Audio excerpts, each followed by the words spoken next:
Kung naghahanap kayo ng isang pasyalan na pwede mag-picnic at libre pa ang entrance, dagdag pa na may playgrounds para sa inyong mga kids. Isang pasyalan na nakakahalina sa ganda ng tanawin. At tanaw mo pa ang mga bulubundukin ng Rizal at Sierra Madre. Kaya sa video na to, susubukan namin na mabangka kung magkano ang nagastos namin at maglalayag tayo sa malaking lawa ng Laguna de Bay. Kaya tara na sa kaka-open lang na Eco Park dito sa Baras Rizal, ang Banggandang Baras o Kasarinlan Eco Park.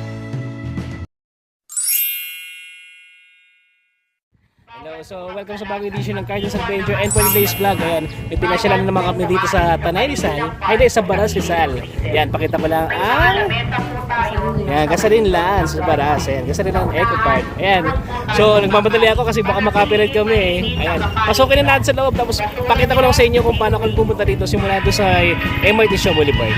Ayan po. Hi! Let's go! So dito tayo mag-start na sakay dito sa may MRT Shaw Boulevard sa tapat po ng Star Mall. So pag nakita nyo po itong minibus, may karatula po na Tanay at Antipolo Baras. Ito po ang sakay nyo. Then ang pamasahe niya is 100 pesos. So maghihintay lang kayo ng mga 2 hours hanggang sa makarating kayo ng Jollibee Baras. Ayan, so nakababa na kami ng Jollibee Baras. So walking distance lang, may makikita kayong arko ng HF Constantino Road or Magsaysay Boulevard sa Google Map. May terminal ng tricycle dyan, sakay lang kayo papuntang Kasarinlan at ang pamasahe doon is 30 pesos per person. Ayan, pakita ko lang po sa inyo yung entrance papunta sa Kasarinlan o BGB. Ayan, so ito yung entrance. So wala na pong babayaran. Then diretso lang po kayo dito sa registration area. Ayan, para maglista ng iyong name. Tapos wala na pong entrance. Ayan, pakita ko lang po dito. Ayan, so sulat na kayo dyan. Information, then pwede na kayo pumasok dito. Yan po. Ayan, so pakita po sa inyo sa right side pagpasok nyo ng entrance, may mga food stall na naka-display.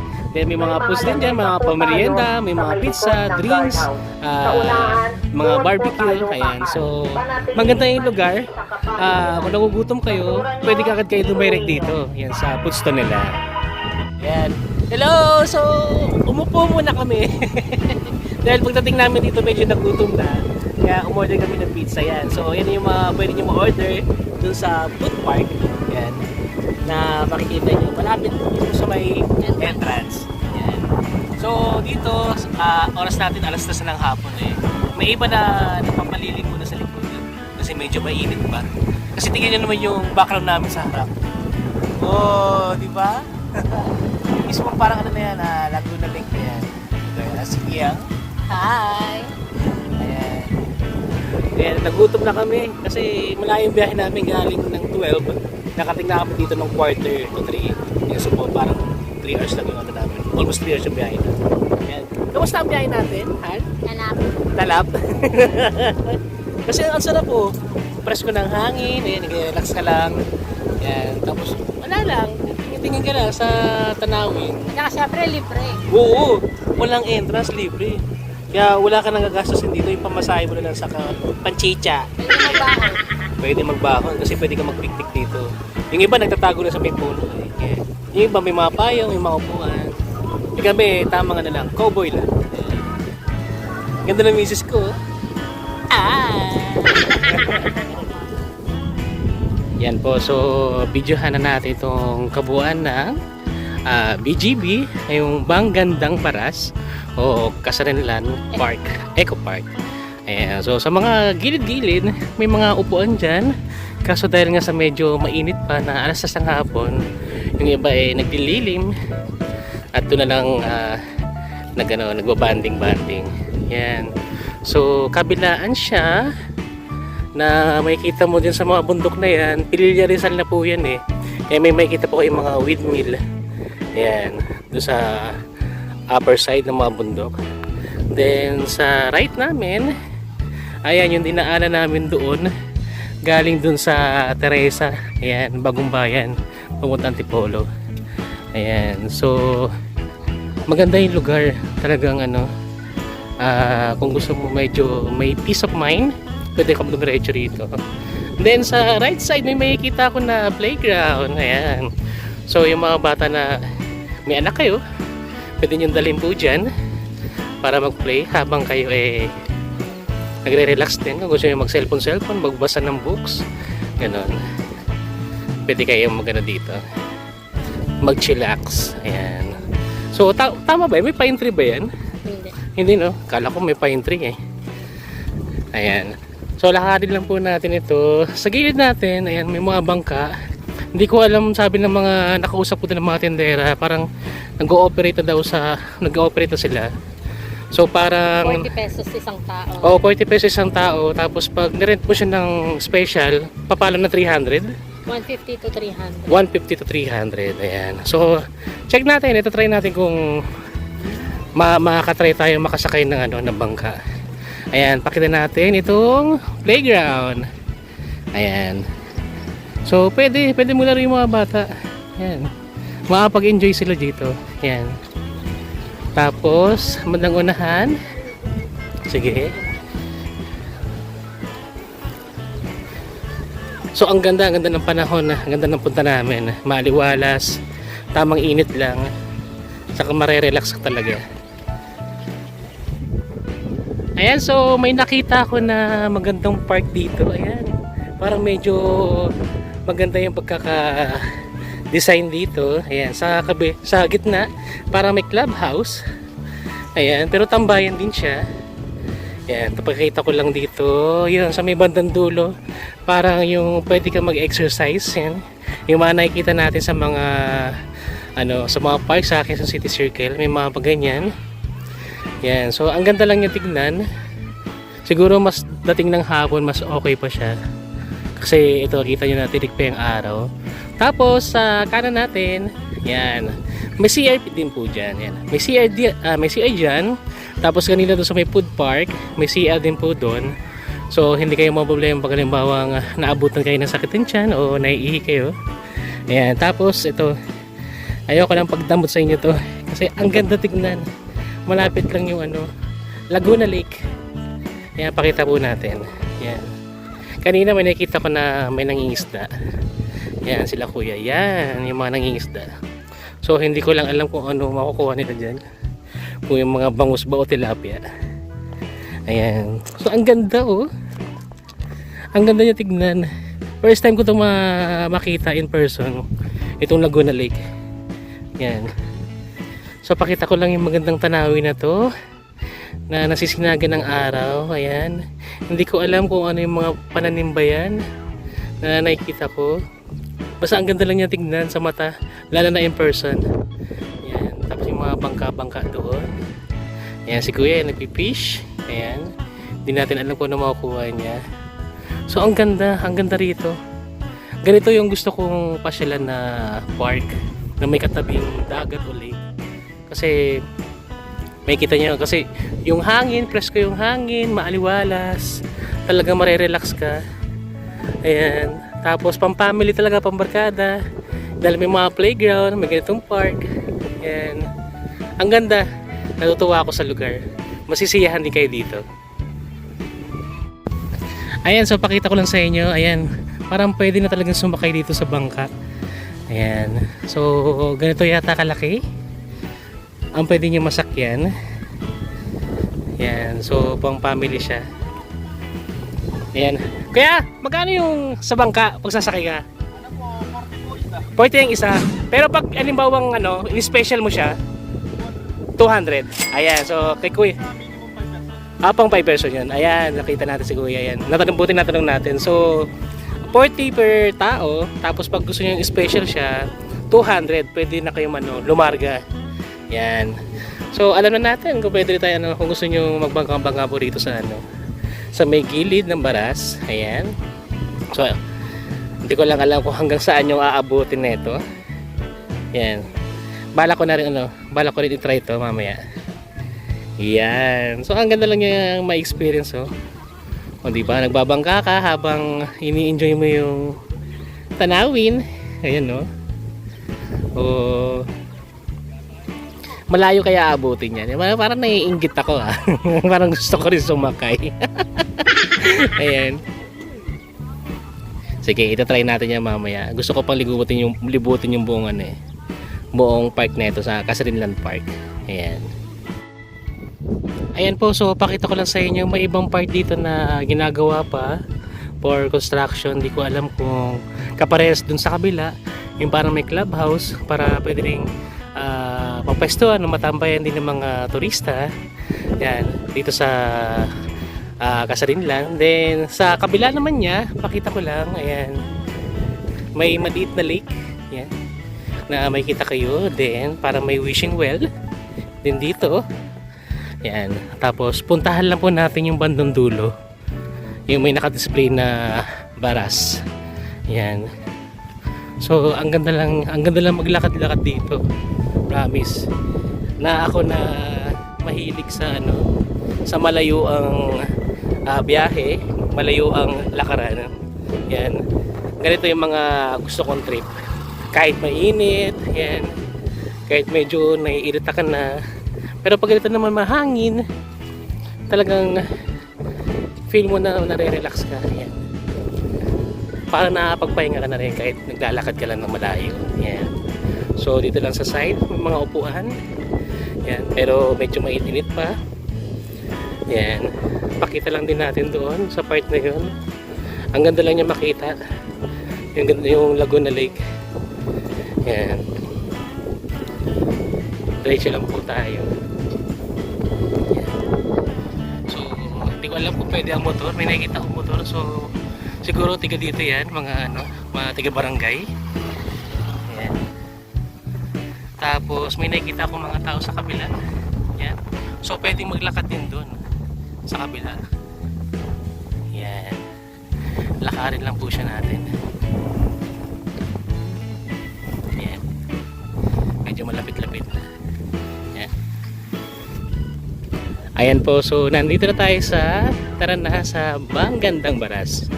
Ayan, so ito na yung pinakadulo din ng itong park na to sa Casarinlan Eco Park. Ayan, so pakita ko lang yung kanina na videoan natin na mga nagbabangka. Ayan, umabot po siya dyan. Ayan, hindi ko lang alam kung hanggang saan ang ikutan niya, kung dyan lang siya i-standby o mag-iikot-ikot pa ito sa kabuuan niya. So kung iikutin niya yung kabuuan nito, sulit na yung 40 pesos mo na para magbangka. Yan, syempre Sunday naman, family day. Yan, sulitin niyo na yung pasyal niyo rito. Yan. So pakita ko lang po ito. Yan, yung Parasisal. Tapos yung sa kabila, yung na-videohan natin kanina. So, perfect yung place para sa family na gusto na mag-relax dito sa Baras. Yan. Panalo yung lugar.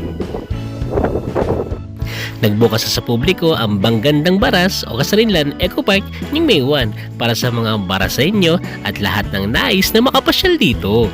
Sa mga activity na pwede nyo gawin, pwede kayong mag-fishing, pwede kayong mag-bike, pwede kayong mag-boating, at pwede kayong mag-relax habang ini-enjoy mo ang nature sa paligid.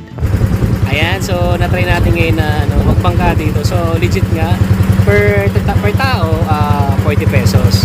Tapos kung i-special mo naman siya, 200 pesos. Kabuuan na siya ng bangka na kung gusto nyo i-ride. Kung eksakto pang family o pang barkada, yan, isang bangka na kayo. Yan, so videohan ko lang sila. Yan, videohan ko lang sila ate. Yan, hello! Hello sa kanila. Ayan, tapos sila kuya, yung nag-ooperate ng bangka. Ayan, hello, Miyang! Hi! Ayan sila. Ayan. So, para ma-experience din natin yung kung papunta na sa gitna ng Laguna Lake. Ayan. Kasi parang ang ganda lang niyang ang ganda lang niya ma-experience. Ayan. Ayan, so bye-bye natin. So, kanina doon tayo sa may bandang taas. Kumukuha tayo ng mga videos doon. Tingnan natin yung pinaka mismong harap niya na Laguna Lake. Yan. So, di ba ang ganda na experience ito? Saka mura na, sa 40 pesos kada tao. Yan. So, malapit-lapit na rin tayo, lumabas. Ayan, para makita natin yung kabuuan. Ayan, nakikita ko sa may bandang unahan. Ayan, para medyo medyo maalon. Dahil sa ang lakas ng hangin. Kasi nahirapan ako magpalipad ng drone eh. Kaya hindi ko alam kung kaya ko pa magpalipad ng drone. So mamaya itatry ko ulit. Yan.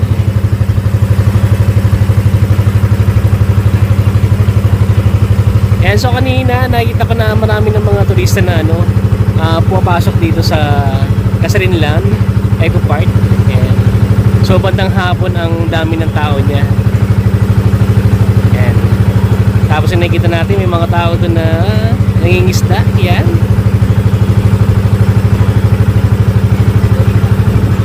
Yan, malapit na tayo.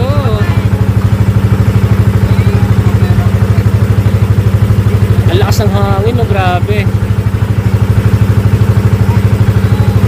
Yan, diretso lang natin itong video na to para ma-experience natin yung itsura ng Laguna Lake. Yan.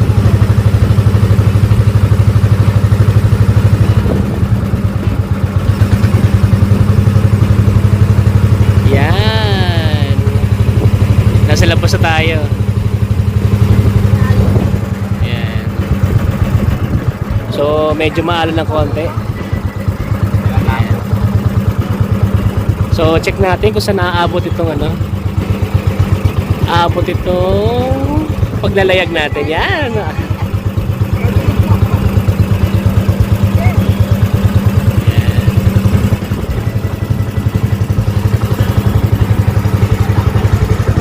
Dito mo ako dito lang. So, diretso na to.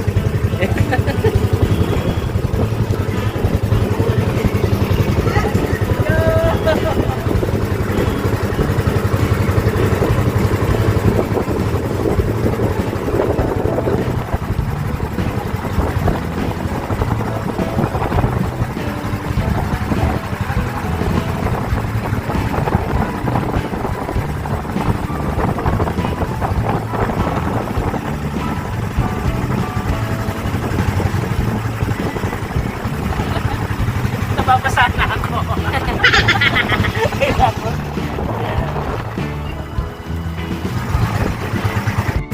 Hello, hi.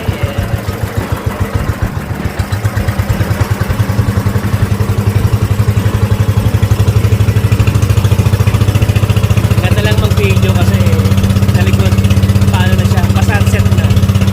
Ayan. Paikot. Tapos meron din kami kasanuran yan sa kabila. Yan. So kung gusto nyo i-try ito na magpangka dito sa Laguna Lake, napakamura, 40 pesos per tao. Tara na, experience natin to.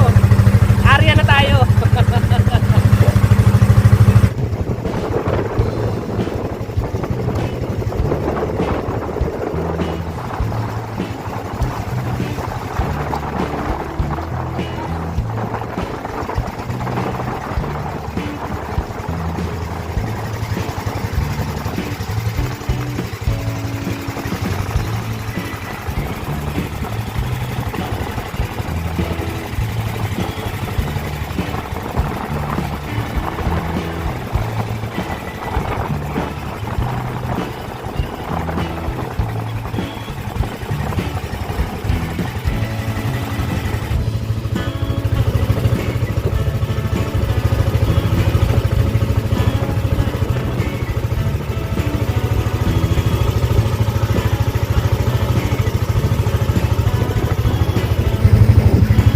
So pakita lang po natin itong malaking fish pan nila. So yung mga dahon-dahon na yan, parang pinasukan na siya ng mga water lily.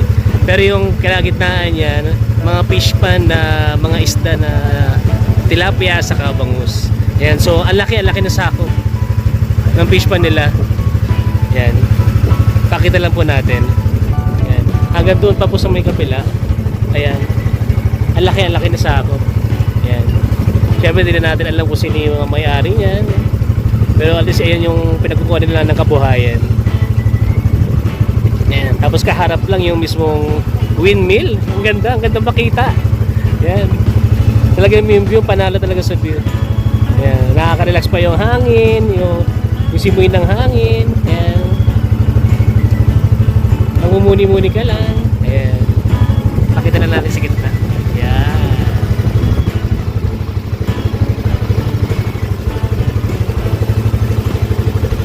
Ayan, hello po kay ate. Tayo pangalan po?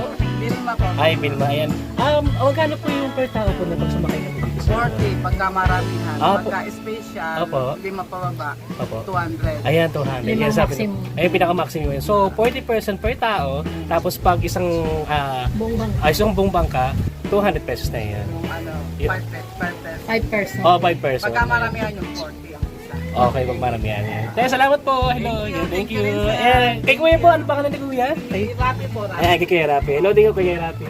Ayan, hello po. Ayan. Thank you po. Ayan. Salamat po. Sige po, sige po. Sige po. Ayan, pakita ko lang po pag itong ano na, dapit hapon na. Ayan, marami ng mga tigas Rizal, yung mga turista na tumatambay dito. Yung parang seaside nila. Ayan po, pakita po natin sa kanila ang magandang view. Ayan, ay si Miyang. Hello Miyang. Hi. Hanggang doon pa po sa may dulo yan. Hanggang makaabot dun sa may food park. Ayan, so pag ganitong bet nyo na pumunta, ayan, medyo hindi naman masyadong crowded pag pumunta. Kaso pagdating nga lang sa gitna, ayan, may mga nagpa-practice yata ng mga kabataan. Ayan, mga tumatambay din. Ayan, so crowded na pag ganitong weekends pag pumunta kayo rito sa BGB. Ayan, so kung may bala kayo pumunta rito, ayan, expect nyo na, kasi kaka-open lang nitong May 1, maraming tao ang maabutan nyo po rito. Ayan, so pakita ko lang po yung food park nila pag ganitong gabi. Ayan, so pag gabi, masigla yung food park nila. Sobrang dami ng tao. Talagang crowded talaga. Kasi syempre kaka-open lang nitong May 1. Ayan, so pakita ko lang po. Ayan, ganyan siya karami pag gabi. Ayan. So isipin nyo lang kung bet nyo makadaan dito ng ganito. Pero mas masayang pag marami. Pag pumunta kayo dito sa, sa Kasarinlan Eco Park. Ayan, medyo crowded, maghahanap kayo ng pwesto. Ayan. So may nakikita lang ako na may kumakain dyan malapit sa seaside. Yung sa may, malapit sa may lake, Laguna Lake. Tapos yung karamihan dito kumakain. Ayan, so marami po dyan makikita niya ng mga food, mga pang merienda. May mga kanin din. Ayan. Katulad ng mga pastil, ayan, mga pang-barbecue, ayan. Tingin ko may mga silog din kung di ako nagkakamali. Ayan, tapos may mga shake, mga iced coffee, yan. Yan po siya dyan. Ayan, hello sa inyo. So, pakilala namin si Sophia. Ayan, si Sophia. Ayan, so, magiging subscriber na natin siya. Ayan. So, i-share ako. So, i-share ko lang yung narinig ko sa mga nag-a-announce doon. Parang bawal yata yung not allowed yung aso, no? Tama, di ba? Oo, not allowed yung aso. Tapos yung food, kailangan, hindi pwede mong ilabas dito sa playground o sa may kabila. Sa food park. O sa food park lang. So, parang dagdag kaalaman lang din sa inyo. Then, ano pa ba? Ano pa bang bawal? Ayan. Yan lang naman. Oo, yun lang na naman. So, i-share lang namin sa inyo na yung pets not allowed dito. Tapos yung mga food, kung pwede doon na lang sa may food park para at least less yung basura. Tama nga yung sinasabi nila na para ingatan din natin yung kalikasan. Ayan, hello po sa kanya, shoutout po sa kanya. Ayan, sama din natin. Ano, paalam na ba tayo? Oo, pwede na paalam. Hello. So, kung nagustuhan nyo itong video na to, like and subscribe, pakipalo ang bell po para update ka sa aming videos. And share mo na rin, share the experience. Bye-bye na kami. Hello, bye-bye. Kasama na rin siya. Bye-bye.